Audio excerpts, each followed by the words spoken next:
Last Pint Productions presents the New Way podcast. The New Way contains adult content, and new episodes are released most Wednesdays. So back off, man. We're professionals. Listener discretion is advised. So you were in Vietnam, if I'm not mistaken? Yeah? Were you in the shit? Yeah, I was in shit. Last night, Darth Vader came down from planet Vulcan and told me that if I didn't take Lorraine out, that he'd melt my brain. Here's how you get him. He pulls a knife, you pull a gun. He sends one of yours to the hospital, you send one of his to the morgue. We came, we saw, we kicked its ass. Everybody wants to be naked and famous. Everybody wants to be just like me. I'm naked. Will you help teach me about this? What is it? A new way?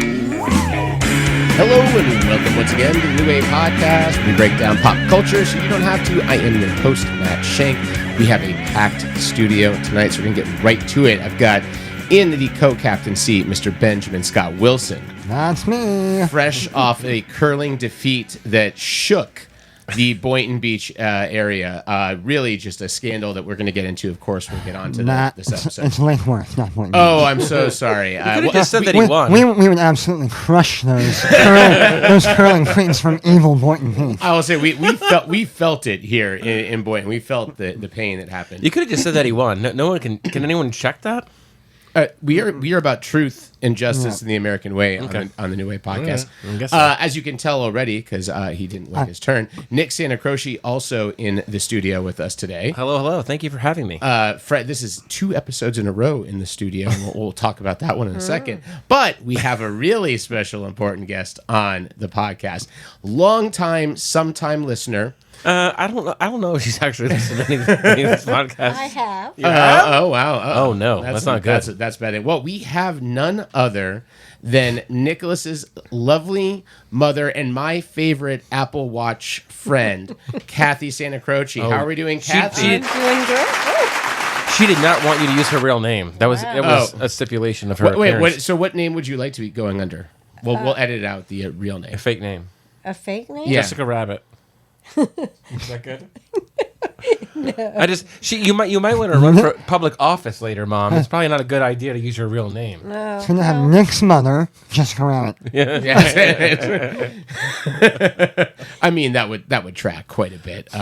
We like this. So, welcome to the New Way, Cathy. You're not the first parent we've had on the podcast, might be the last. You could be the most exciting that we've had on here. Oh, wow. So we're gonna find out. I've got lots of questions for you coming up, so prepare yourself. But before we get into that, I think the number one topic we have to discuss before we get into our actual podcast topic is last night, all 4 of us, well, we had a little late arrival, but watched it via a FaceTiming, but we got to see theater last night that, unlike the curling loss in Lake Worth, was an absolute victory all around with Moana Jr., which was fantastic, wonderful, great job from the girls, Ben's girls, starring in Moana Jr. It was pretty fantastic. Did you guys have a favorite part, Nick or Cathy or Ben? No, you watched some of this via plane. Yeah, I mean, Mom, you were pretty engrossed the whole time. Can you even narrow down one scene that was better than the others? Well, I can't narrow down one, but of course my 2 favorites were Luna and Margot, but I couldn't get over Margot at the beginning leading the song and leading everybody in that way. I thought that was pretty impressive. Her voice was so strong.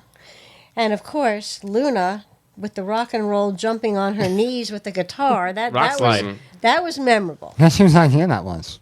Luna's. I just heard about that. It's so cool. Well, and I will say, I don't know that you necessarily, maybe you didn't have a favorite moment, Cathy, but I did like where you waved at Margot in the show and got her to wave back at you in the middle of the show. Yeah, Ben, which was wonderful. Margot, at the very beginning of the show, my mother just got so excited she waved, and Margot gave her a little wave in the middle of this play. You know, the next time you come down, right before the show, they're going to be like, please remember to silence yourself. No flash photography. And Cathy, damn it, do not wave at the performers.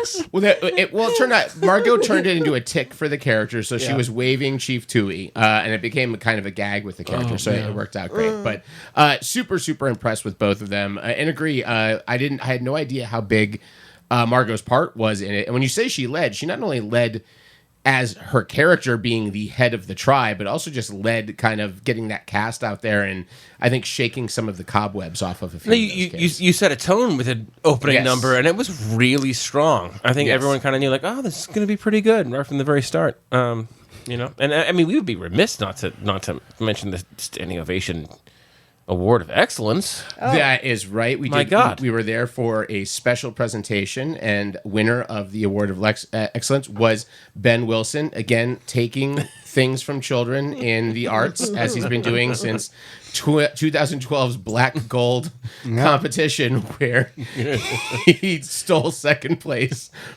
from a 9-year-old. This is a true story, Mom. This is a favorite story of the podcast. Ben, I don't. You weren't aware it was all children, right? No. I was told by my father-in-law I should compete in the talent contest, and then I show up, and I'm the oldest person by like 25 years. But he did get second place. These adults are really short. I'm disappointed. I mean, I feel like, with the competition so young, you really should have been able to pull out first place. But if I had won first place, I just would have donated my. You would have been run out of town. I think they didn't. I think they played it exactly correct, because they didn't know which way this could go with Ben Wilson walking up there. Like they don't know what they're dealing with necessarily. So like, let's just give him second. We don't know what this guy's capable of. Exactly. He could just go full Peyton Manning in that SNL sketch, beating kids with footballs, which would be fantastic. So, Cathy, before we get into our topic, anyone that is a new guest on the podcast gets the question treatment, and I prepare questions. I spent all afternoon. I decided not to join you for figgy puddings and drinks that you guys shared at Sweetwater Cafe in order to prepare a gauntlet of questions for you. So first is how fast you can run the 40. So Nick, you have a watch with a second hand on it? Yeah, I do. Okay, perfect. We'll get to that in a second. Now, so you mentioned, Cathy, that we talked about this yesterday in the car, that Nick was the perfect child and never disappointed in any way. And I want you to just stretch. Except for that time you left a banana in the freezer. That was not me. I know. That was not me. That was not me. What you told us. It is not me. I will maintain my innocence. Well, I would say so there's always at least one exception to prove a rule. So if Nick is indeed the angelic young man that you claim he is, what was the one thing that let you know, well, at least he's still human? He's, Wow. Yeah. Tread very carefully, I know. Mother. I'm sitting right next to him. It's all for you, Nicholas. I'm going to say. Mom, do you remember when you got me? It was during the heyday of the Ninja Turtles. And it was a little. Do you remember this? You know where I'm going with this? Keep going. And it was a little like canister, and the conceit was it was a bottle of ooze of like slimy green ooze, and inside was a little glowing, like glow in the dark turtle figurine. Yes. And I think you would give me like explicit instructions, like don't open it. We're putting it up in the closet. We're saving it. I want to be supervised because there's like goo and it could get everywhere. And I remember opening it up and like in the bathtub or something, and I thought I was being good. Like I could have opened it up on the carpet, and it would have been a much bigger mess. But I think it then like clogged the drain or something. And I remember getting like you took the glowing turtle away, and I never got it back. Really? Yeah. Do you remember that? So you kind of just coached. You took over that question. I did. I think Cathy's got something real. Well, I was buying her some time to think of something worse. Cathy doesn't want to fess up tonight. You know why? Because it's a secret of the ooze. It's true. Well done. That was the sequel to the original Ninja Turtles, Mother. Well, if you're not sure about that one, I do have a more important question, and this is a tricky one. Why Manilow over Diamond? Oh my God! Why Manilow over Diamond? First, I thought you were going to say, why, Nick? Why did you bring him into this world? Well, there's no contest there. Okay. Oh, those are fighting words. Well, you know what they say. This came from a movie that you can probably tell me what movie is, but there are two kinds of people in this world: those who like Neil Diamond and those who don't. Okay. But you do like Neil Diamond. You just would pick Barry Manilow over him. You don't like Neil Diamond? Well, Neil Diamond, I don't know him personally, so I can't say I don't like him. You don't know Barry Manilow personally? I do know Barry Manilow personally. You know, I thought... Because he makes you feel like you're the only person in the audience. I thought he looked right at me in the last concert. I was in the second row. Are you pretty confident in your friendship with Barry Manilow? Yes. So if I gave you some questions about Barry Manilow, these would be pretty easy to answer? Oh, maybe. Let's do it. So if I were to ask you what were the names of the 3 involved in the Copacabana love triangle, would you know who they are? Rico.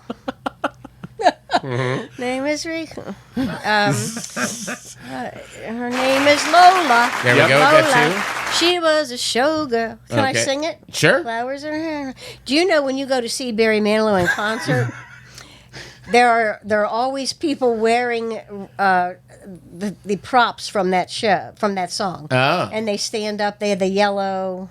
Oh, You're stalling. You can't come up with the third person, can you? Rico. I can't believe you thought you led with Rico.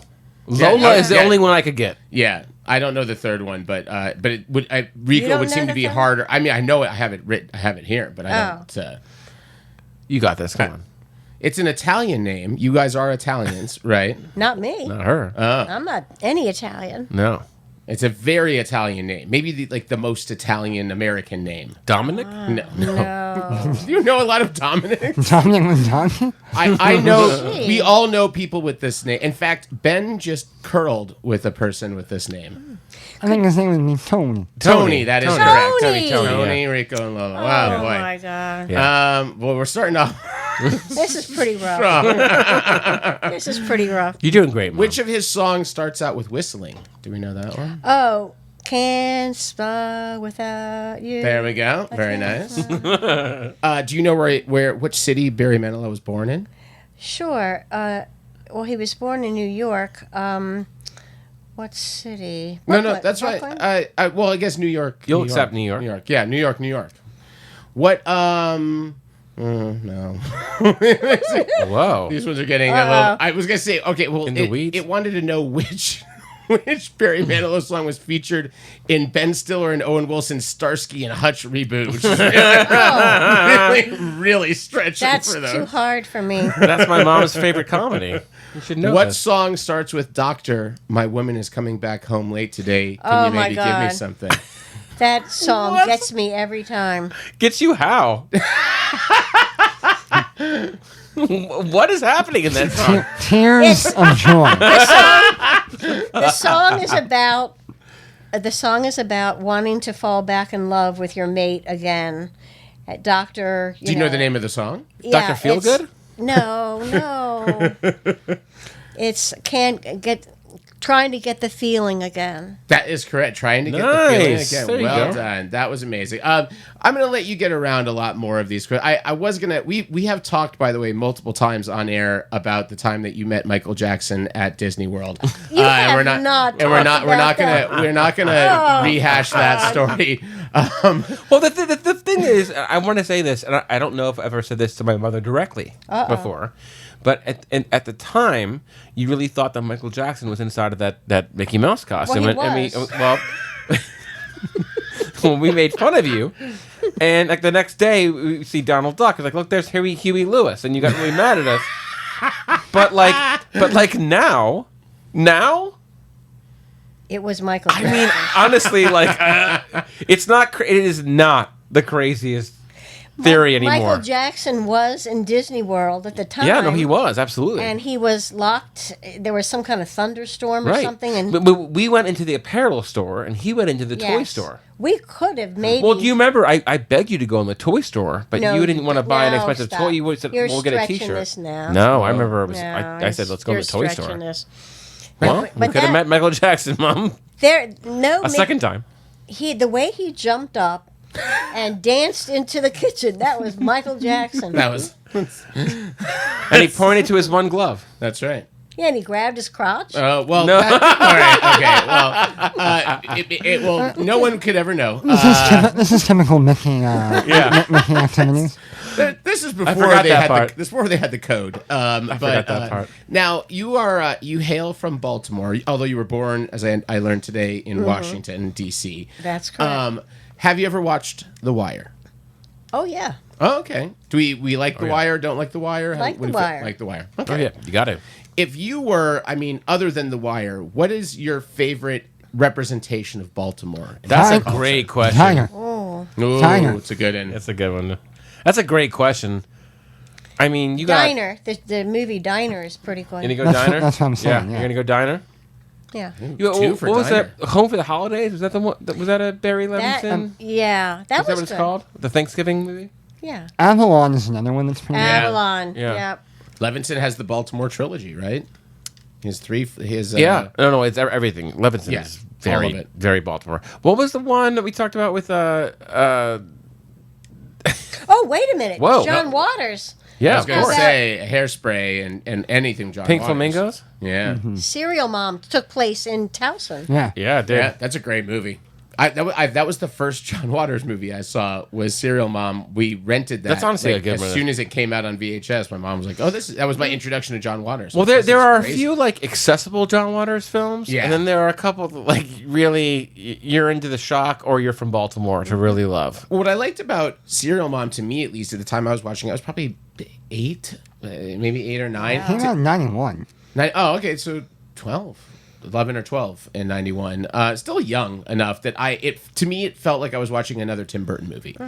Like I felt like it had that stylized kind of felt like it was from a different time feel. The Tim Burton Suburbia was similar. What was the one? Wait a minute. I have to say something about this. Please do. No, into the mic. Well, There you go. So this is a little trivia tidbit. Oh boy, about Barry Manilow? No, about Kathleen Turner. Oh, because she was in Serial Mom. She was the Serial Mom, and her birthday is the same as my birthday, and we are the same age. Wow, I don't think I knew that. Yeah, Kathleen Turner, June 19th. Who was the voice of Jessica Rabbit? All comes full circle. Yeah. Full circle here at the New Way. Your mom just gave you a look. I don't know what it was, but she was like, No, I don't care for your trivia add-on. No. I'm sorry. I'm not like trying to take away from your trivia. No, I'm just trying to get a word in edgewise here. Oh, okay. All right. Well, here we go. This is how it's going. Well, something runs in the family. This is what the boys have to deal with. Boy, Santa Croce complaining about airtime. This is a first on the podcast. I don't think I've ever seen it happen before. Hey, can you put my mother's levels up a little bit? She's coming a little low. Now, we have one more thing to talk about with Cathy, because I heard today you are making your way through the world today takes everything. I'm going to go with a different one. You're making your way through a TV series right now. Would you like to talk a little bit about that? You have to remind her what series. You're watching a sitcom from the 90s that was part of the TGIF lineup. Oh. How did this happen? Let's talk about this. I got a text this morning. I was a little surprised, to be honest. Well, I was enjoying myself in the hotel room, flipping the channels, drinking a cup of terrible coffee that I made out of that Keurig machine, and I came across the old show Family Matters. Family Matters. And we used to watch that every Friday night. We loved it. We loved it. Family Matters and... What was Full House. Full House. Step by Step. Yeah. Perfect Strangers. Yeah. Right in a row. No, they wouldn't let me watch Perfect Strangers. First of all, that was your father. Family Matters is a spin-off Yeah. of Perfect Strangers. It sure They're the is. same universe. Did you know that, Mom? No, I didn't. Harriet Winslow was the elevator operator Really? at Larry Appleton at the Chicago Sun-Times, wherever he worked. They worked at the newspaper, yeah. And Carl was in an episode. They go into Sting. Yeah. It's a spinoff. I didn't know that. Now you know.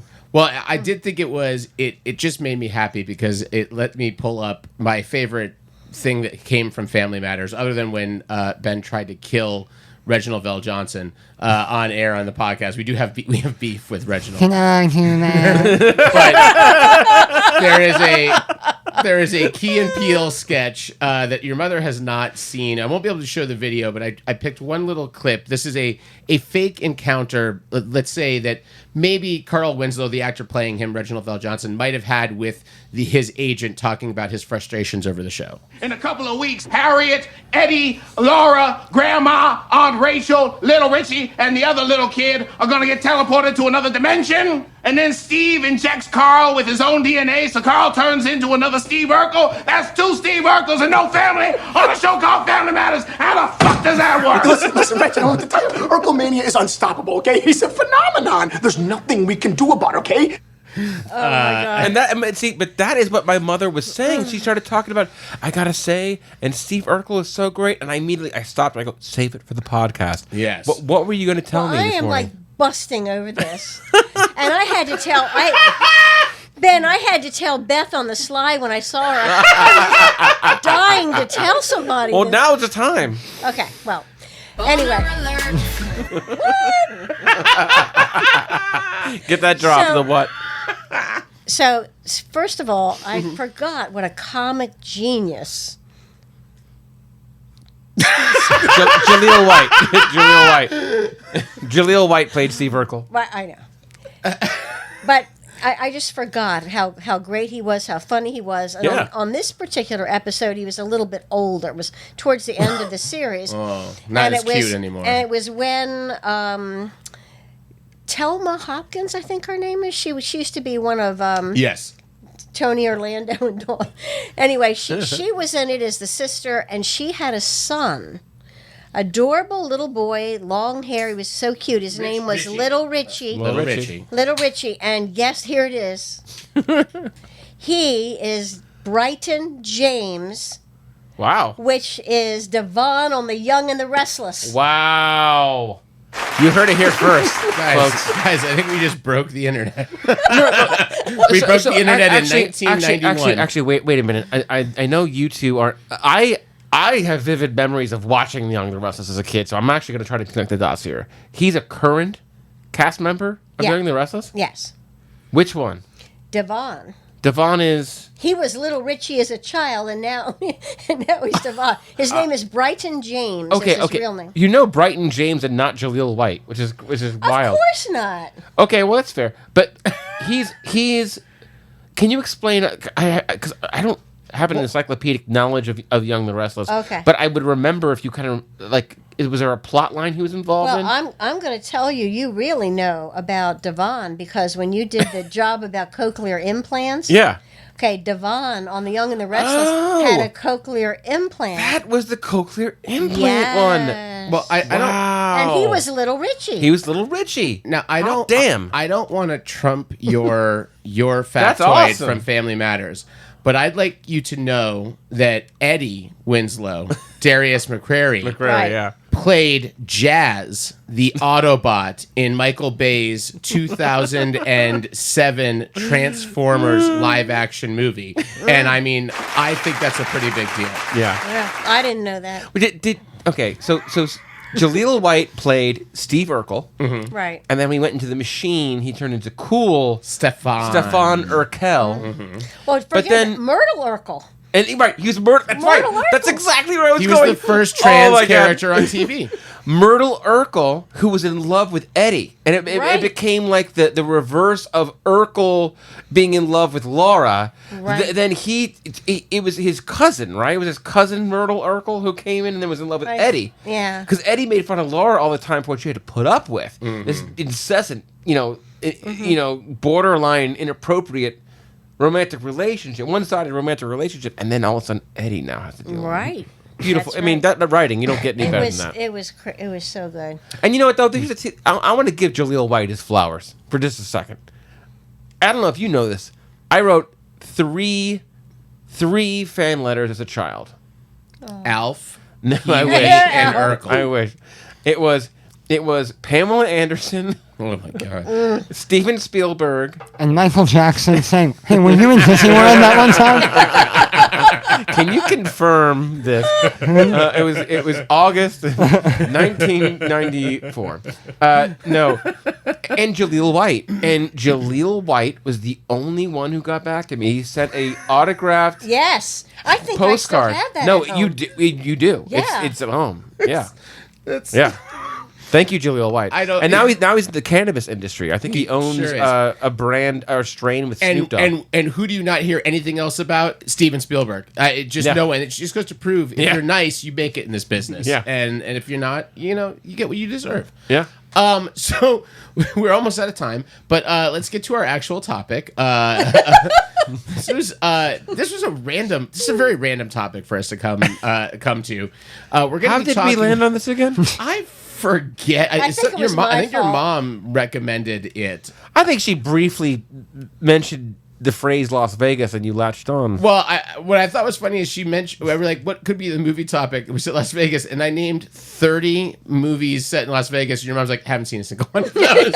And so you said that would be the perfect That first made me really episode happy. for you to be on. Now, before we get into the actual pop culture aspect of it, we're not going to get out of this room without sharing some Vegas stories. So I'd like to hear. So I'm giving you all What a happens choice. in Vegas? Yeah, right? What happens in Vegas it becomes Do you- content do you- for the last. do you want us to talk about podcast. Fight Club next? What happens in Vegas stays in Vegas unless you're a guest on the New Way podcast. That's Exactly. right, and it comes back to haunt you. In which case, so spill the Ben, I'm going to beans. give you a choice. You can tell a story about your best time in Vegas, a story about your worst time in Vegas, or your funniest Vegas story, or two. All three of those are combined. Oh, I love it! I love it. Let's hear it. It was on The best kind. one occasional contributor, Paul Mamolino's bachelor boy. party. He- His first bachelor party, let me put Yes. it that way. This was from 2008. And I had never been to Vegas before. And so That was your first time in Vegas? my first time in Vegas. Oh, boy. And so the second night, we were going to a burlesque show. We were staying at the MGM Signature. We were going to a burlesque show, and then we had a table reserved in a club. And as soon as we go and we have a fun time, we go and eat a nice dinner, we go to this burlesque show, that's a lot of fun. We go to this club, I'm not a big club person, but like we go to our VIP area and all these girls just come over. And of course, Ben Effortless Wilson. no. But of course, Ben. a lot of the guys in the group think that these are working girls. Well, it turns out they aren't. They're there on a bachelorette party and they're Canadians. And they were like, hey guys, what is going on They're here? just very friendly. They're Hey. Canadians. And They're it not was, working girls. they were not working girls.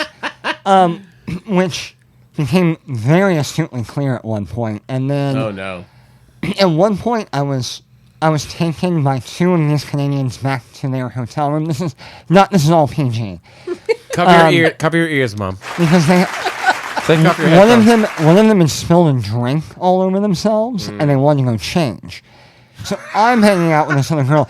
So then They asked you to help them they're change. in the suite though, and they're like, "Can we have any more champagne?" So then they're popping champagne. They're like, "Pin, come in here," and both of these girls are like in their underwear, jumping on the bed. They're like, "Have some champagne," like not in a sexual way. I was like, "This is the greatest night of my life." You know, like. I can't believe it. I've seen this stuff happen in Vegas in the movies. It actually happened. Yeah. And so I had everyone was like, Ben disappeared for the rest of the night. I was with this group of Canadian girls. We ended up going to some other bar. We ended up hanging out by the pool for a while. I ended up kissing some girl. Whoa. All right. All right, Woke it's up- PG. woke Where's the applause sound effect? Woke up the next day. Nothing happened. Woke up the next day and was like, wow, man, Vegas is awesome. And then that night, I tried to recreate that experience again, and it was the saddest night I've ever had. No. It involved, like, way too much alcohol and eating, like, 5 double cheeseburgers from McDonald's at 3 o'clock in the morning.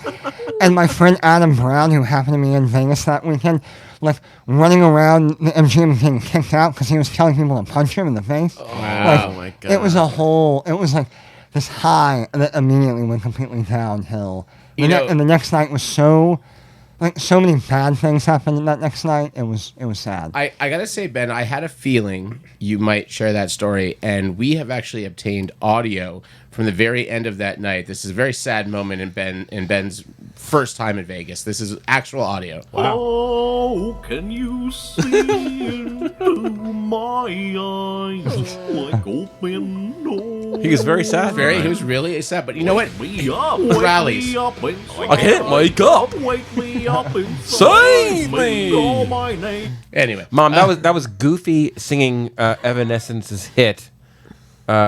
What's it called? Wake Me Up? Is it called Wake Me Up? Correct, man. Well, What's it called? I could tell it was Goofy. Yeah, yeah. It was. Oh, hell. All right, Cathy, would you like to share a best time, a worst time, or a funniest time? Well, I would like to share, going back to Barry Manilow.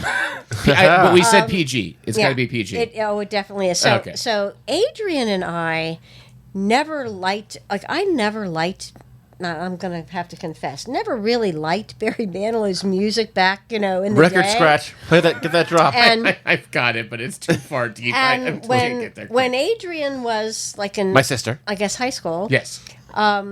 We joked around about Barry Manilow, we love Barry, we love it. But it was all a joke. We didn't really like him. And then she gave me a CD, and we listened to it and danced around the kitchen and was like, hey, this really isn't too bad, So it was like The Big Chill. They were making salad, playing Barry Manilow, dancing around. So then as a joke, we said, hey, we should go see Barry Manilow. So Adrian and I went to Las Vegas, and we didn't really know much about going to see Barry Manilow. We were just excited to be in Vegas. And we went the second night of his weekend show. And we noticed all these women in handmade T-shirts, like puffy paint, so I love Barry and all, on these T-shirts. We're like, God, what is, with these women?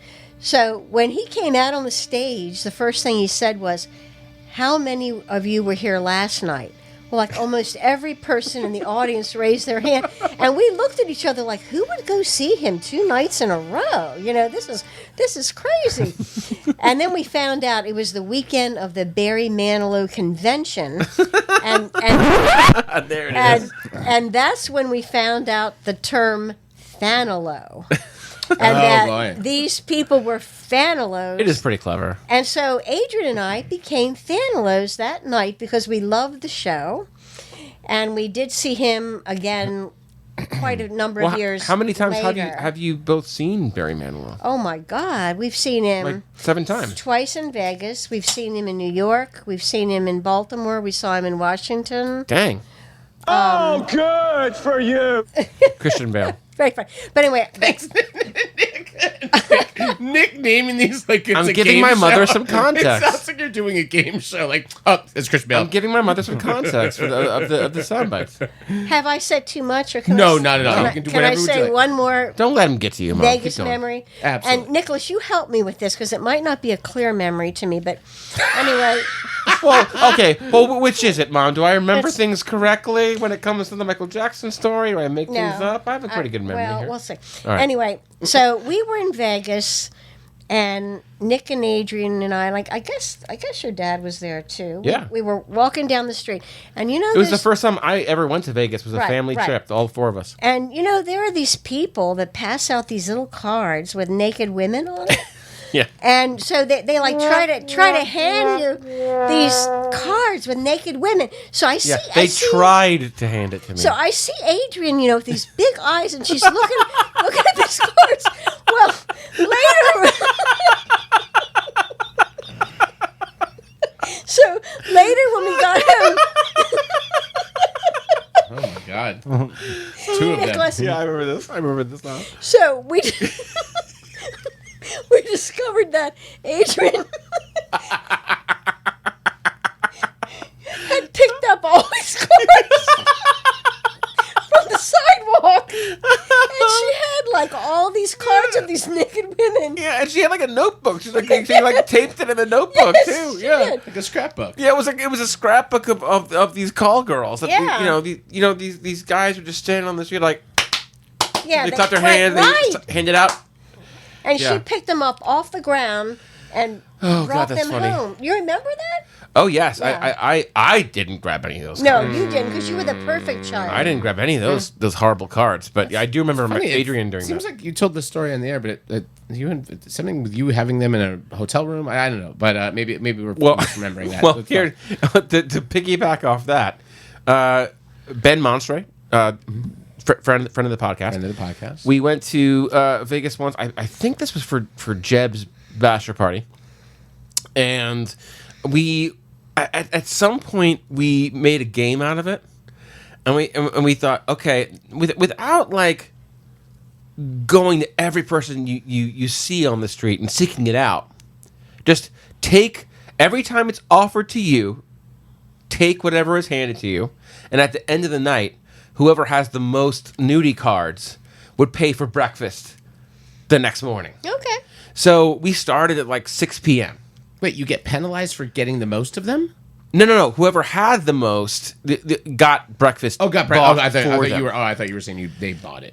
And so at the end of the night, I think that it was really close, but Ben had like 200 and some cards. God. And I had like close to 200. And what you don't think about is it's a funny concept at first, but then you start to run out of room. So we're walking down the streets of Vegas, like kind of not 3 sheets to the wind. And cards are like literally falling out of our pockets. People are like seeing these giant bulges in our pockets, and just like these nudie cards like flying away in our wake. You probably look like the. I think you should leave like the. Yes, it was the trunk. Yeah. It was the trunk. Yeah, it was, and I think Ben did win. And we have a photo of him. Splayed out on the hotel bed with all the cards he collected, and it basically like covered half the comforter. I'd like to see that picture. I'll find it for you. So many germs is all I can think of. so many germs. Well, I mean, the cards didn't change hands. They were straight from the dealer. I don't know. The 200 men on this random street that give out those cards. Just the one guy. Just one guy each. Oh, you were, well, yeah, but each. This is before COVID, Matt. We weren't concerned. Let's say with 200 cards. He got 200 men, right? Or were these the same man sending out the same cards? Well, different men, different cards. That's 200 men. I like it. It was a lot of men. It was a lot of cards. I love it. So we want to talk about pop culture, movies, or TV. Although it was funny to me, I was looking up TV shows in Vegas, and almost all of them are. I was gonna say, I think you should tell the story about the slide whistle. Oh, I'm not gonna name any names, and don't say Coward. Don't say anything. Coward. We may have. I think we've told this on the cast possibly before, and maybe we told the name, but I'm not going to share the name now. But someone we went to Vegas with. Wait, are we saying cast or pod? I say pod. You say cast? I say the cast. Whatever. What do you say? It doesn't matter. I don't know. All right. Never mind. I don't like pod. I don't know. I like cast. What do you like, Mom? I combine them and say podcast. You like pod or cast as a brief? Pod. Yep. See? There we go. The Italians. I'm Irish. Irish Italians. Irish. So we went on a trip to Las Vegas, and unlike Ben's story, someone thought that 2 women were not prostitutes and went back up to the room with them. It's like, guys, don't worry. They're just Canadian. He goes, yeah, I've seen this movie before. They're from Saskatchewan. I'll be up there for 5 minutes. I'll be jumping around in the bed in their underwear and popping bottles of Dom. I made a mention of maple syrup. Their eyes lit up like a Christmas tree. So instead of syrup, things got very sad when during a little bit of a kissing fest, one of them started quoting prices, which made the gentleman in the room go, but that means you're a prostitute. Prostitute. And realize. So in the meantime, these 2 lovely young ladies started ransacking the mini bar in our room. They got into some of the bacon flavored nuts that Mike Northrup had sworn us to not touch, even pick up from the bar. Here's the thing, Mom. I don't think you know about this. So now you always warned us as kids, don't grab the soda for the mini bar. That soda's going to cost $10 because it's owned by the hotel. You'd warn us, right? Because you once took everything out of the Disney World hotel. And not such an angel now. I remember you were very mad. We didn't know. We were children. We were innocent children. But it's just in that refrigerator. Any more treats? Yeah. Oh, that was a great callback. But now, Mom, this is real. Okay. In the hotel rooms in Vegas, it is not... Normally, you get charged if you crack open a beer. Right. Or you open up a bag of nuts. Now, they're on weighted, scales. And if it comes off and it is registered as, taken off the plate... You can't put it back. You can't put it back. You are charged. If you just touch That's it. That's it. And so that's real. So the next morning, I wake up to Mike Northrup yelling, and yelling that these whores ate all of the bacon nuts. He goes, I would have wanted to try one, but they were too expensive, and I didn't get to try them. Meanwhile, I start looking around. I can't find my sunglasses. Turns out they stole my Ray-Ban sunglasses, which this unnamed person had to buy me a new pair of. Were they prescription? No. $100 Ray-Bans, Okay. but I mean, I had them in the mail to me in 2 days after that trip, so Nice. that was fine. And but the most important thing was the day before, Nick and another friend of ours and I, Kevin and I, went to. Oh, I want to clarify. I wasn't on this trip, Mom. This is a different trip. You must be confused. Yeah, sure. Okay. Sure. I was right. We're keeping your name secret. I wasn't right? involved in this debauchery. So we went with someone else that lives in Los Angeles and took us to a candy store. Who could it be? That was on a Billie Eilish in Highland Park. Who could it be? It's such a mystery. It was a soda pop store. It's amazing you know so much about this. Galco's a soda pop stop. Galco's. They had a slide whistle, which I thought was that seemed like whimsical. Let's bring this to Las Vegas. Maybe we'll make some funny sound effects with it, right? We like sound effects. And here. the next morning, I see that my slide whistle has not only been unwrapped from its hermetically sealed packaging, it has a huge lipstick mark on it from one of the ladies of the night, and I erupted in anger. I didn't care about the sunglasses, but they took a token of my childhood and sullied it. Why didn't you just wash it off? It's a big deal. Well, I will say that slide whistle still sits on top of my bookcase in the other room, and it still has a lipstick mark on it. Are you serious? Yeah. When you were telling me the story, I believe the comment I said was some people go to Vegas to have their slide whistle done. I kind of like that it still has lipstick on it. Otherwise, I would say you should have it bronze. I have baby never, shoes. It sits where no one can touch it, and it can't hurt anyone, but it clearly has the lipstick mark on it.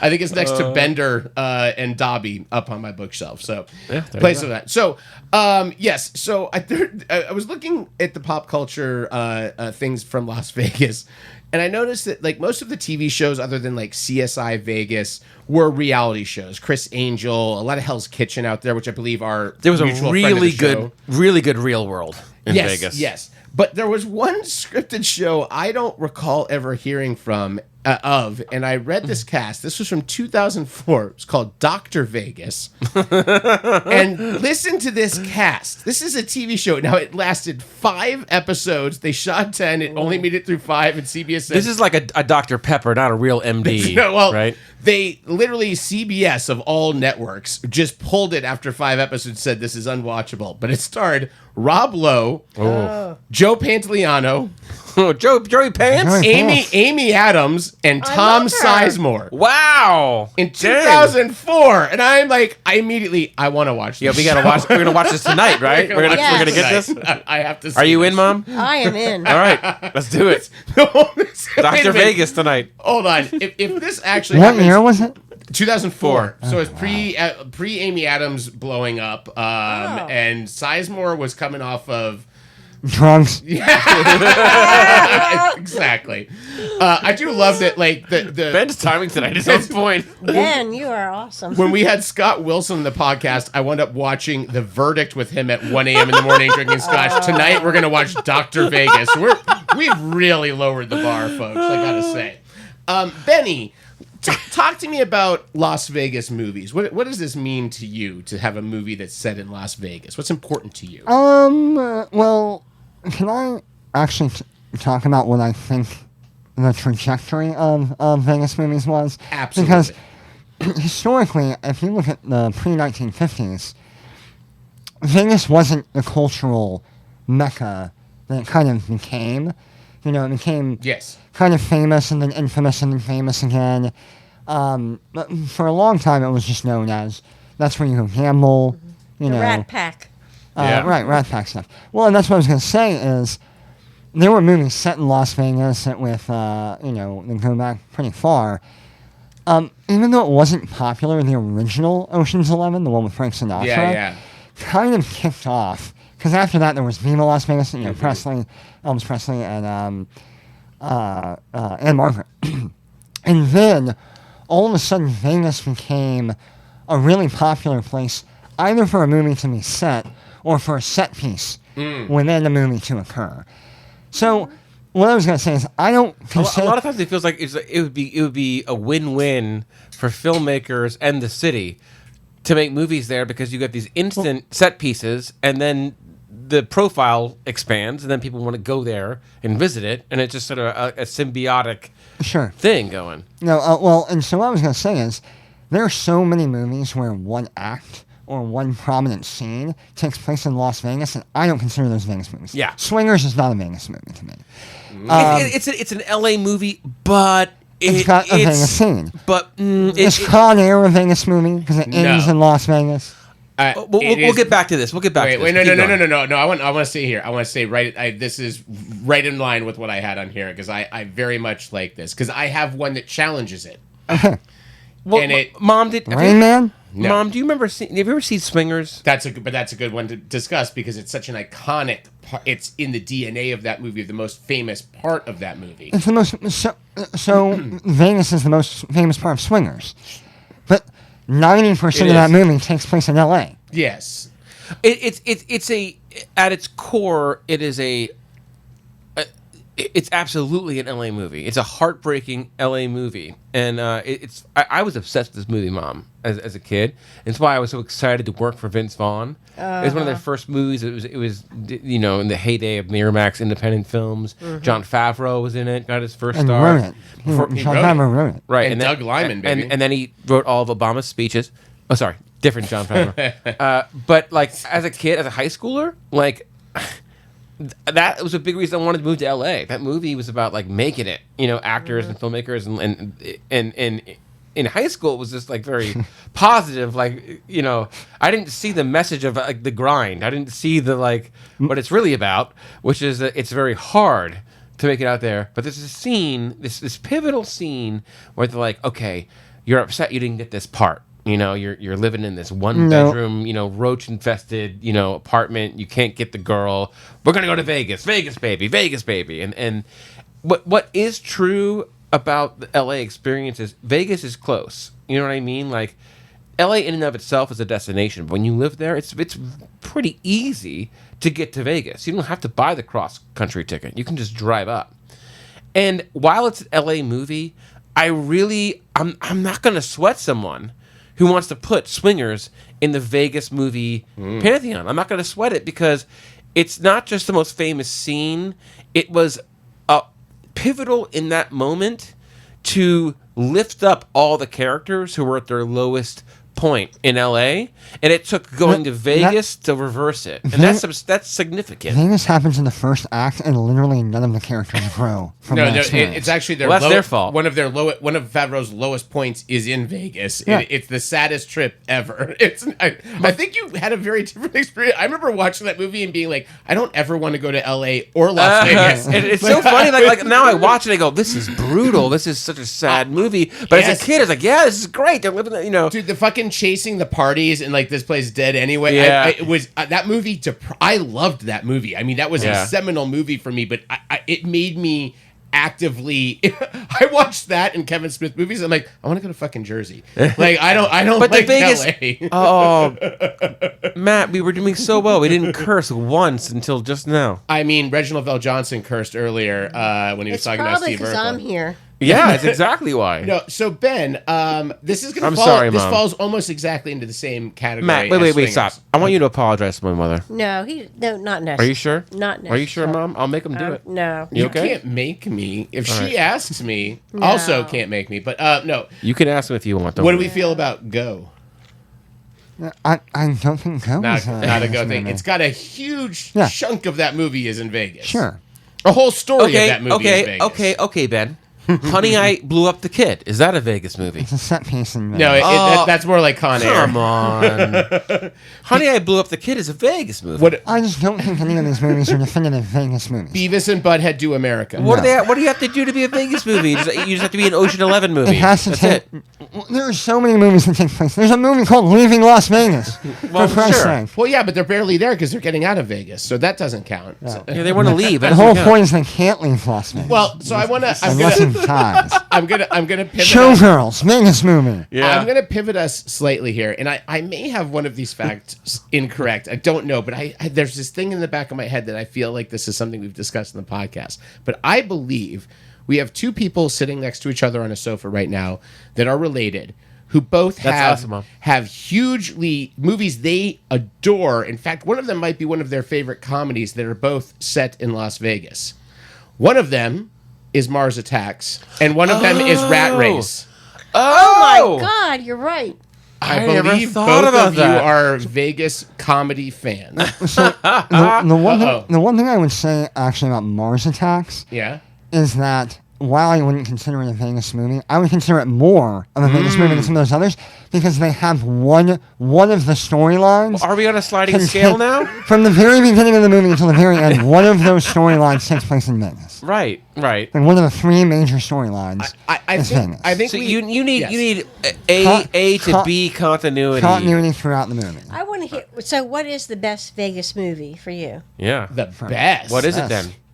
I don't know Big if I guy. have What a is best. it? I marked with many asterisks the movies I know really what wanted to talk about. I know what my guilty pleasure Vegas movie Ooh, is. let's hear it. What? Which is Vegas Vacation? 3,000 Miles to Graceland. That's a good flick. Oh yeah, that's a good. good flick. I haven't seen that in a long time. That's That's all the impersonators. It's Kurt Russell and Yeah. and Kevin Costner. Yeah, it's a we listen. We are fans of Costner It's and not a Russell good. on this podcast. It's not a great movie. I don't think. I mean, it's kind of a bad movie. It's super enjoyable though. Yes, one of my Where did everyone go?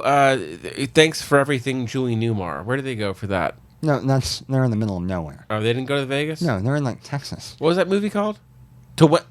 To Wong Fu, thanks for everything, Julie Newmar. Why did I think they went to Vegas? So I will say I would have put Go on that list because I love that movie just uncategorically. But I will say one of my What about the first act of Sister Act? yes. I will not. I will not say that this is an underrated movie necessarily, but it's not the most well-known movie. But it's maybe my favorite Vegas experience movie is The Cooler.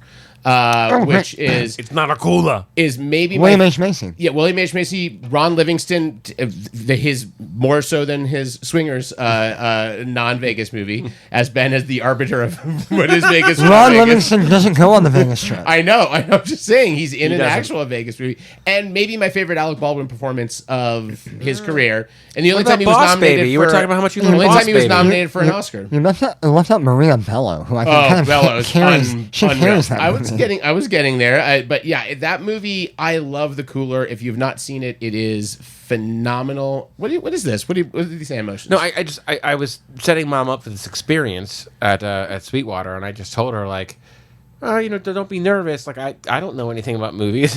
Ben and Matt know everything. I just chime That is in exactly what he said. every once in a while. So I'm just saying, see? Yeah, and I'm like, yeah, you're right. See, I told you. They know everything. Well, I know your movie, so tell me why you guys like Rat Race and Mars Attacks so much. It's been a long time since I've seen Rat Race. I forgot that was in Rat Vegas. Race is hilarious. You love Rat Race. Oh my You God. love Rat Race. I love it. What?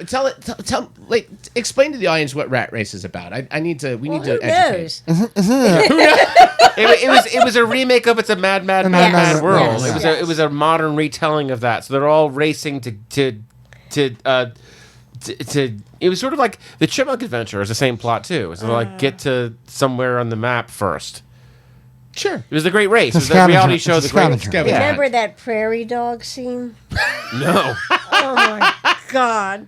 I remember the John Lovett's Hitler scene. Yeah. It's like really kind of the only thing I remember. Well, It's and the you've only got thing- a cast of, you've got Seth Green, Yeah. John Lovitz. Yeah. It's quite a cast. Hey, of Matt, let's watch that at 1 o'clock this morning. I would watch Rat Race From again. the verdict to Rat Race. I know. Because we're really Dr. plumbing the Vegas depths to here. Rat Race. You know what, Matt? I'm thinking that the best Las Vegas movie hasn't been made yet, so maybe the three of you should make it. I Three like men that. and a little lady. And I'll write it. Okay, Yeah. perfect. Well, Let her do now, it. Kathy, do you have a favorite Vegas movie other than Rat Race, of course? No. There you go. Oh, there we go. There you go. See, you did it. That's what I told you to do. Yeah. What is the most... So- when so- you think Vegas on film, what movie do you think of? Actually, Ben mentioned it, and this is so weird, but Viva Las Vegas, Elvis Presley. Yeah. Yeah? Yeah. I mean, that's like a absolutely quintessential Vegas movie. Sure. Well, I always would have thought, the first thing that pops in my head is like Leaving Las Vegas because it's a good movie. Well, it was the most critically acclaimed Vegas movie, and it's not even close. There's nothing that did better with the critics. Yeah.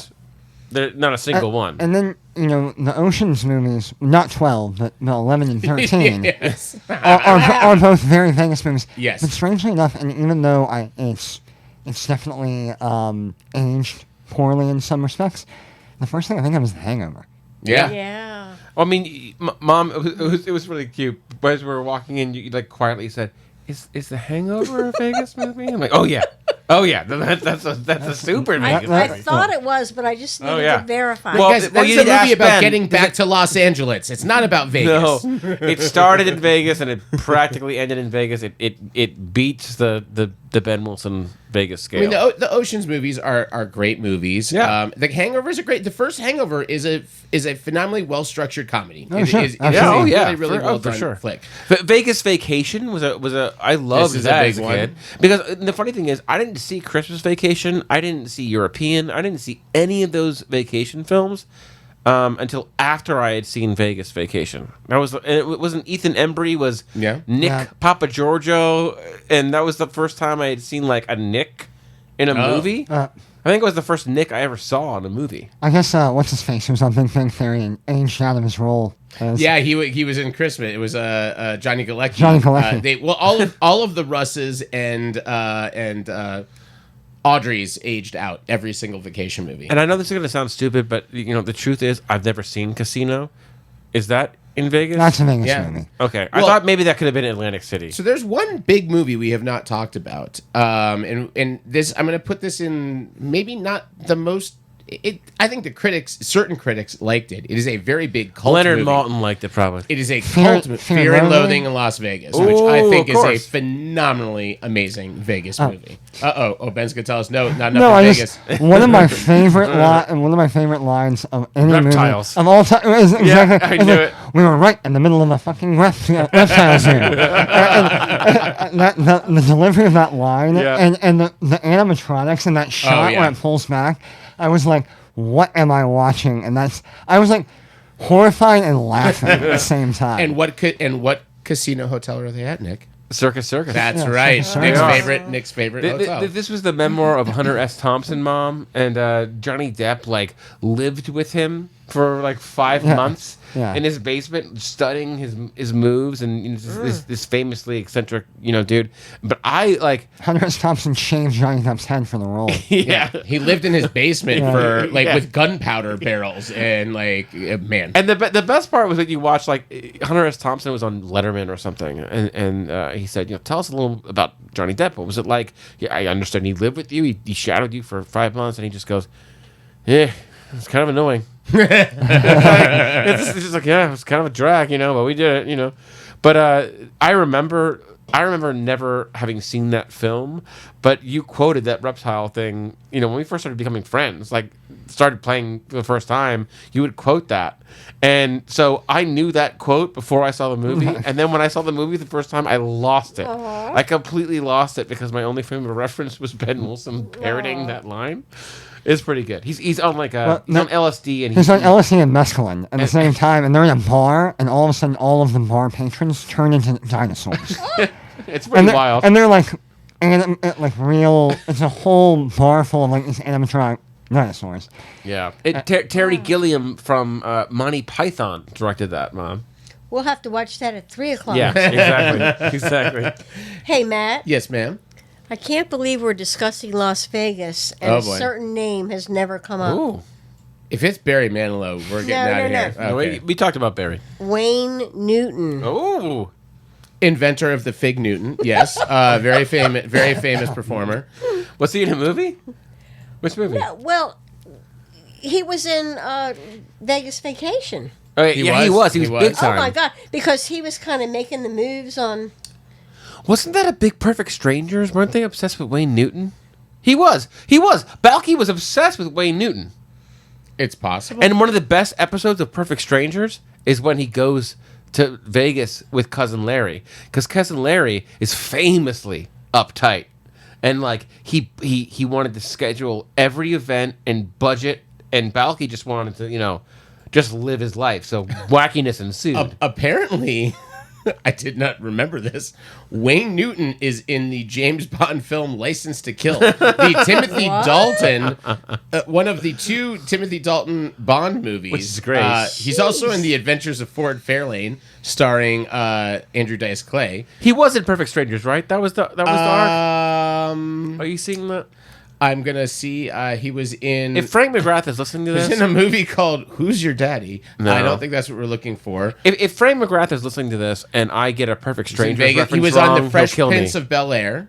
No. He was on Tales from the Trip, and he was on Perfect Strangers for one episode. episode. Thank God. One Oh, episode. thank God. Also Roseanne. During COVID, I would, when we were still wearing masks outside and still 15 feet apart, Frank would put down his projector, and we watched every episode of Perfect Strangers. It's a great series. Because he loved it so much, and I told him I was not allowed to watch Perfect Strangers. He goes, "We're gonna watch every single one." So we did. We put on our masks and sit in the driveway until we finished the series. And now I am remembering it was a double Vegas episode. It was a huge standout. It's maybe like, if you have the enviable position of trying to sell Perfect Strangers to someone so you can only watch 2 episodes, I go, Wayne Newton Vegas episode, now that you mention it. Now, Nick. Yeah. What somewhat famous singer got their start singing a cover of the theme song of Perfect Strangers? What? Yeah, Are you serious? What? A cover of it? What is the theme song? Standing tall on the wings of my dreams, rise and fall. Any more? Wow. No, not like that. I could do it. Clay Aiken. Oh my for God. his audition for American Idol, he sang a cover of it, and it's amazing. Are you kidding me? It is amazing. Oh, I mean, that's crazy. That is ballsy, it's honestly. the best version of that theme song that's ever been sung. Now, Cathy, I have to ask... Wait a minute, Matt. Don't you have a little clip of that you can play for right. us? Don't you? I'll be honest. In our Vegas episode, I did not expect to be talking a lot about Perfect Strangers. Clay so Aiken? no, I don't have that clip. Or Clay Aiken. I'm so disappointed. Cathy, Wow. I can't explain how much this is like having 2 Nick SantaCroces here. You're bitching at me about the soundboard clip I don't have. You don't give a shit about the 3,800 clips I pulled. You're just like, boy, it'd be a lot cooler if you had that other one, you jerk. Holy shit, I can't believe there's 2 of you here. Well, this is unreal. So I wanted to ask you, Cathy, before I was so rudely interrupted. Our downloads are going to spike after this. This is gold. oh my God. There was a TV series. Also, Wayne Newton was also on this TV series. I Love Lucy. Dr. No, Vegas. no. He was on I Love Maybe, Lucy. how about I give you a hint first, and then we'll see where we get with that. It was a Robert Urich TV series set in Vegas. The series was set in Vegas. What was the name of this TV show? Where is this at? Set in what Vegas. Year? What year? 1978 to 1981. 3 years. What? Was it called Vegas? It was called Vegas. Wow. Wow. That's wow. well done. Ben knows everything. I know. He does. I told you. Now, Ben, this blew my mind. Do you know who the creator of Vegas was? Oh, no, I have no idea. Michael Mann. Wow. Damn. Well, he my likes deep Vegas. dive today went very deep on this, but he did a show called Vegas. Wayne Newton and amongst other people, but set in Las Vegas. It's a private investigator in Vegas and dealing with the crazy shit going on there. All connected. It's all connected. It's all. I will also say. I mean, there's. We're not gonna go off on a 15-minute tangent for this, but the Vegas season of Cops. Oh yeah. I don't really watch Cops. The Vegas season of Cops is absolutely insane because like Vegas has two kind of like you have like tourists and you have like the suburbs just right outside of this crazy city that's always open and all this debauchery, but like people live in Vegas. Oh, it's a huge city. And if there are you drive, suburbs. There are people like Henderson, baby. You know, right. You drive like 5 minutes away from the Strip, and you feel like you're in like Palm Springs. Yeah. Right. Oh. But which is wild because like, just over the horizon is this giant, sphere and like this iconic skyline and but like you forget, like people live in Vegas. It's always funny. There's a major university. Yeah. Friend of the podcast, David Soldier. Well, and UNLV. so the university's like right in like right the university's there. I remember talking to him like he used to go to a school in North Carolina, and we visited him once, and he gave me kind of like a college tour when I was looking, and then he transferred. And he dressed like Elvis Presley. He did, which was kind of prescient, right? Right. Elvis prescient, if you will, because he ended up transferring to UNLV, became a rebel, and I remember talking to him, and I was like, I wouldn't be able to do that. Florida State at the time was like the number 2 party school, was it, Ben? Or number 1? Something like that. And that was one thing, but like in Vegas, like you imagine trying to like study, get your degree right when you turn 21, and you're in Las Vegas. Like that's asking for trouble. Well, I think the people I know Kimmel lived in Henderson, like that's where he grew up. Jimmy Kimmel for many years, and from what all of them say is they don't go there. Yeah, most locals never. They literally they live there and they're like it's boring. They go well, if you're born there, right? But if you're there for college and you're from a small town, I mean, like that's. How do you do it? I only know people. I didn't know people that were students there, but I knew two girls that were professors there. Like they're like we don't go. Like they would come out. Wow. We would go and visit, and we would go do stuff on the Strip when we visited. And they were like, it's fun. But they're like the allure wore off very quickly. Well, I have kind of an idea to steer this up because we obviously this is a film and television podcast predominantly, right? But we love theater, we love shows. I'm not a gambler. Like whenever I go to Vegas, I am. You are. You were checking that. You were checking the ponies. Cathy, the Preakness steak. Cathy, what's your game out there? Ooh, that's a good question. I just like the slot machines. Yeah. That's what I can't do. yeah, it's true. I'm pretty lucky on those slot machines, but I've never won on slots. But I don't like. I like to pull the arm. I don't like that punching stuff. To pull the arm. Yeah. And I love it. I love that. Every time I try to play something, I lose, and I think that the next time is going to be different, and I always lose. So when I go to Vegas, I like to go to the shows. I like to go to the buffets. That's why I like going to Vegas. Like and like popping open a beer and then just walking out, open carry law, walking through all the casinos and stuff, right? But there are so many good shows, and now like Britney Spears had a residency.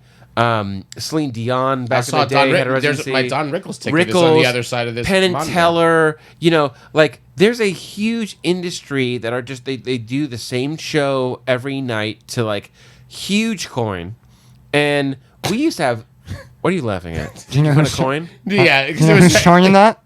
What? You know who's starting that? Who? Elvis. Yeah. He was the first artist in residency. Your use of coin was so old school. Like, what's a guy got to do to make some coin? It's old school town? Vegas, baby. I will say though, Nick, you claim that you never hit it big in Vegas. No, but you did on one slot, and we know this because we have audio. for when you won the slot. And listen, maybe earmuffs from your mom because you do get a little sweary on this one. Nerd vote, motherfucker! Yeah, that's the nerd vote machine. It was well. He thought it was a slot machine. It was actually one of those candy things. You just put a quarter in, and he got some. It was a vending machine. Yeah, it was a vending machine. Yeah. I remember when we went our first family trip. Adrian and I used to just antagonize this one guy named Danny Gans. I know Danny. Remember Danny Gans? Oh my God! And he was like a celebrity impersonator. And Adrian and I, so it's all clips of him. And we had decided that his impersonations weren't that good, so we decided to hate him. So every time we saw a billboard, we would yell at it, and we couldn't believe people would spend their money. I forgot about that. Yeah, I remember Danny Gans. I think he died, actually. I think he. Oh, you killed him. No, I didn't kill him. No, I didn't Reginald Val Johnson him. But, like, back to the show. We have huge acts now. Huge acts that will do these residencies or 1 or 2, days. Get U2 in the Sphere now in a state-of-the-art, like, crazy immersive experience. Have you seen the Sphere, Mom? I really want to go see that. Yeah, I did too. Like, seeing a concert there would be amazing. When you talk about entertainment, it's a popular, like, place to set a movie, but also, like, it's a great place to see a show. Mm-hmm. Whether it's a music act or it's magic or it's, Blue Man Group or a full-fledged, like, Absinthe musical or play.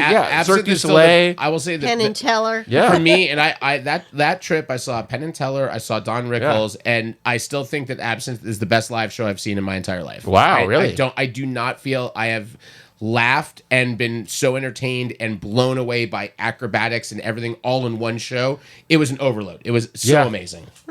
I think it's easy to chalk Vegas up as just like, a bunch of degenerates and debauchery. Well, that too. That's also fun. Part of it. But, like, if you're there just to see shows, there's lots to see. And great food. And great food, yeah. Hey, let's go on a road trip. Let's do it. Right now? Yeah. Right now. Well, we'll load up the DVD player for the car ride, and we'll head on out there. I remember going out there for sushi. There's like some of the top rated sushi restaurants in the world in Vegas, and we were sitting down. I was with one of my shooters on a job, and we were sitting down for some sushi, and all of a sudden we started like kind of thinking about it. We're in the middle of nowhere. We're landlocked desert. Where is this sushi coming from? Yeah, right. Like and still these like top rated Michelin, sushi places are there. And like just the industry and just the logistics of flying in fresh fish every day and the amount of fresh fish is like staggering. I mean, sure, but they do it every day. I'm sure a lot of it comes from California. Yeah, too. absolutely. Yeah, they're getting celebrities over there in 45 minutes. They can get some fish on those planes too. Exactly. I will say Lotus of Siam is still my favorite Thai. Lotus of Siam is great. It really is. It's so goddamn good. Ben, do you have any closing remarks on Las Vegas? Anything you want to talk about? Oh, I don't think so. I mean, I do find it kind of interesting that I can't think, and I quickly earlier scrolled through some movies but it's like there aren't that many. Like, for example, there's tons of movies that take place in Washington, D.C. There's tons that take place in Baltimore. There's tons that take place in Miami, L.A., Portland, Seattle, whatever. Shows, movies, everything. Yeah. Las Vegas doesn't have those types of movies unless they're about Las Vegas. Unless Las Vegas is kind of a character. Or just a set piece for a big moment. And there are two movies we didn't talk about because one of them I disagree with both you and Nick, I believe, on this movie vehemently. I find this movie to be unwatchable. Which is Very Bad Things, which is a very Vegas movie. But the other one, I find it unwatchable. Very Bad Things. I can't get through the screaming in the parking lot scene. It's like, too much. But that's my mom's favorite scene. But I will say the converse of that one that I know a lot of people hate, but I happen to actually really like. The converse. Oh yes. The Chuck Taylor of that. The Smoking Aces. Oh, right. The Smoking Aces isn't the resort in Tahoe? Maybe? No. Am I right? Oh, Am I wrong? He might get you there. He might. No, that was one of the first like electronic press kit movies I worked on when I moved to LA. It's like a resort in Tahoe. When a Las Vegas performer turned snitch named Buddy Israel decides to turn state's evidence to testify, it seems a whole lot of people want to make sure. So maybe he's escaping to Tahoe. Oh, Suicide Kings with Walken and Elliot from E.T. Was that Vegas? Remember that one? I thought it was LA. I love that movie. It's one of the first DVDs I ever bought. It's a great commentary track and great behind the scenes. I know there's a scene with At the beginning, there's a scene in Vegas, but the whole thing takes place out somewhere. It doesn't pass the Ben Wilson scale. No, I mean, so it's so interesting. So Smoking Aces, we take place in different places, but it involves a Las Vegas performer. Yeah, he brings the Vegas with him. Yeah, I do. By the way, I do trust Ben of all people to be the arbiter. Yeah, I do too. Do the thumbs up, thumbs down. Like, is it Vegas? It's like, is it Vegas or not? Will it blend? No. Yeah, I got an idea. Okay. In a second, we'll all say our answer at the same time, right? So it'll be 1, 2, 3. Emma Watson. Stop. Sorry. 1, 2, 3. Answer. Right. Okay. If we're thinking of a single thing or a person, a thing, what's the first thing when someone says Las Vegas that you think of? Okay. 1, 2, 3. Poker chip. Roy. Okay, now what did everyone say? I said poker chip. Okay. I said poker. I said Stratosphere. What? Oh, really? This is the highest building. On Baltimore Street. Fun fact. No, didn't know that. Ben's still in Fallout mode. Yeah. That's where that one came from. That was a Fallout answer. What did you say? I said slot machines. Yeah. Oh, slot machines. Wow, okay. No, I wasn't saying poker. I said specifically the chip. Poker chip. Because what's your visual of Vegas? I see a bunch of poker chips. Piled high. Interesting. Yeah. What was yours, Nick? Siegfried and Roy. Oh. Well, topical. Topical? No, I'm just saying. It's current? No. Siegfried and Roy to me is like the longest running show. It was totally extravagant. They're at the Mirage, which is now closing down. It's gonna be the end of it. Because one of them was killed there. Yes, that's true. I should have just said Liberace. Oh, we didn't even talk about Liberace. Oh my god. We'll save that for another podcast. Well, we'll do that in the Liberace podcast next week. Boober. I don't get that. That was when there was a Behind the Candelabra. They did a TV movie with excellent movie. Amazing movie. But I remember that's a Vegas movie. Ben, that is a Vegas movie. Ben loved that movie. Ben gives a thumbs up. And Ben just couldn't stop saying, he goes, there's something about Michael Douglas as Liberace in his growly voice going, Boober, which was his nickname for his lover. It's like, hey, Boober. Every time I think of that, I think of Ben. The Fraggle? It's so good. Well, Cathy, this is your first New Way podcast. How are we feeling about our introductory podcast here? Is it going to be my last? No, well, it depends on what you say about us right now. Ominous, yeah. Matt. What do you say? I said first. I didn't say how'd you like being on here for the last time. I thought, I was a little anxious and a little worried when you invited me, which was so sweet of you to even want me to do this. And how was your buttery shard? Well, it's time to end the podcast because I'm at the end of the buttery. Oh, okay. The Chardonnay. That sounded like, well, it's time for another. No. It was excellent. It's time for another. Okay. But anyway, thank you so much for including me. And it was a lot of fun. And, I love you guys. And the next time the girls have a show, you can come right back. I will. I love your girls. And don't worry, I'll barely lose 2 to 3 hours of sleep tonight thinking about how I didn't have that soundbite that you thought would have made the podcast you so won't much better. Because we have a lot to watch tonight. We're going to watch a lot of Vegas movies. Tonight is going to be like going to Vegas. Like, yeah, let's watch these things. And by then, Vegas, baby. I don't want to do this anymore. Yeah. Just so somebody drives me back to the hotel. That's all. Who's going to drive you home? Nicholas. Tonight. Listen, we're not going to quote the Cars. Oh, nice. Hey. Lead singer Rick Ocasek from Baltimore, Maryland. There we go. Now, so Full Cathy, circle. this is a controversial part of the podcast. Every episode, okay? At the end of every episode, we like to finish on a group note, if you will. Now, historically, the three of us have used the word cheers to finish the podcast. Cheers. We have new people that have joined the podcast. JB likes to say "kampai." She likes to. I thought you said slancha last time. She said "kampai." Well, you could take slancha for the Irish. That's if what you'd I like was to. going to say. Now, here's the controversial part. I used to kind of count us into it to do it, and Nick told me that was dumb. And it seems amateur. It seems amateur. So what happens he used now? To go, Mom, he used to go 1, 2, 3, like he's taking a photo at a kid's birthday party. Oh. I just like, all right, everyone.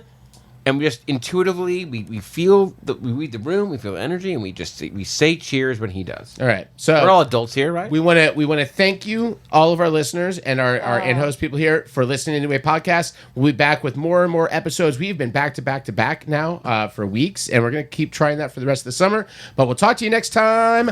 Cheers. See? Did she get it? See? Yeah. She did it? She say now just you, Mom. I was going to say peace. Oh, peace in the Middle East. There it is. All right. Bye.